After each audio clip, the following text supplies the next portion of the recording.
हम भी तो बाहर हो गए।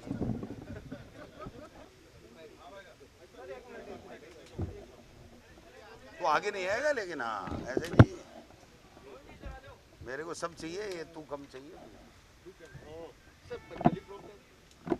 हाँ ये रहा। देखिए आज बजट सत्र शुरू हो रहा है और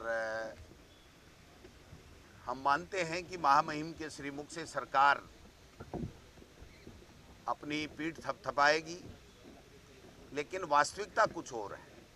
12 महीने से जो वादे भारतीय जनता पार्टी ने चुनाव से पहले किए थे, चाहे देश के प्रधानमंत्री जी ने, चाहे केंद्र के नेताओं ने, चाहे यहाँ राज्य के नेताओं ने, उन वादों पे खरी नहीं उतर पा रही है। और 12 महीने में केवल और केवल झूठी बातें की गई हैं, चाहे वो यमुना के पानी की बात हो, चाहे वो ईआरसीपी की बात हो, चाहे वो बेरोजगारों को रोजगार देने की बात हो, नौकरियां देने की बात हो, सड़क, बिजली, पानी, चिकित्सा, स्वास्थ्य, शिक्षा, सब में फैल है। स्कूलें बंद कर रहे हैं, जिले बंद कर रहे हैं, संभाग बंद कर रहे हैं, पेंशन बुजुर्गों की बंद कर रहे हैं। और केवल कुंभ में स्नान करो, कुंभ में स्नान करो, सबका सबके लिए अच्छी बात है, हमारे सबके लिए सौभाग्य की बात है, लेकिन कुंभ के स्नान की व्यवस्थाएं भी ठीक करो। वहाँ पर मौतें हो रही हैं, लोग मारे जा रहे हैं, उसकी इनको कोई चिंता नहीं है।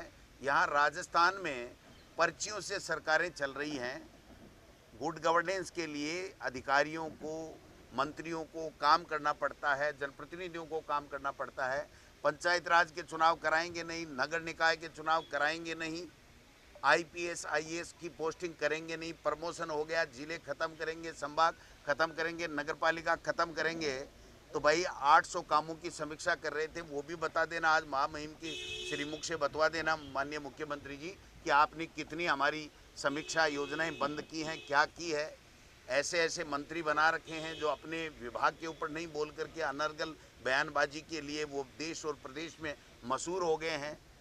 तो मैं समझता हूं कि ये जो आज पीठ थपथपाई जाएगी, इससे जनता का कोई लेना देना नहीं है। ये केवल और केवल भारतीय जनता पार्टी का जो एक बना हुआ है कि शब्दकोश, झूठे वादे, झूठी बातें, वो चीज़ें ये करने जा रहे हैं।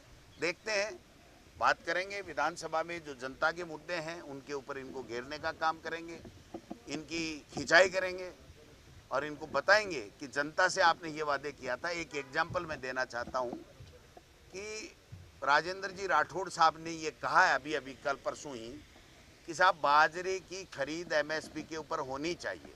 हमने वादा किया जनता से, और सरकार किसान आयोग के अध्यक्ष जी से, सीआर चौधरी साहब से कहलवा रही है कि नहीं नहीं, एमएसपी पे बाजरे की खरीद की आवश्यकता नहीं है। ऐसे अनेकों मुद्दे हैं जिसपे ये खुद अंतर्द्वंद में फंसे हुए हैं।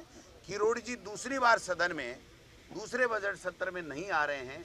आप समझ सकते हो कि अस्वस्थता की बात कर रहे हैं, वो अस्वस्थ शारीरिक रूप से नहीं है, वो उनको भारतीय जनता पार्टी ने किस तरीके से प्रताड़ित कर रखा है, वो बात देखने वाली बात है। एक कृषि मंत्री दूसरी बार बजट में अनुपस्थित हो रहा है और अपनी फेसबुक और ट्विटर में वो विधायक लिख रहा है और सरकार संज्ञान में नहीं ले रही है। वो कह रहा है मैंने इस्तीफा दे रखा है, फैसला करो।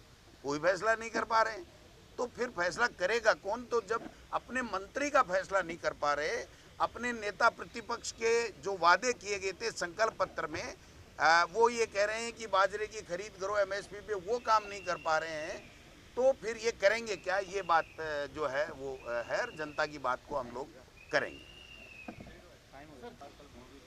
ये तो मुख्यमंत्री जो कहना ही था सो ही कह देते तो टंटा मिटता, टंटा मिट जाता, फिर दूसरी सरकार बनाते, फिर क्योंकि वादे तो पूरे कर दिए उन्होंने। क्या बात कर रहे हो? इस तरीके से ढकोसले करने से जनता हंस रही है इनके ऊपर।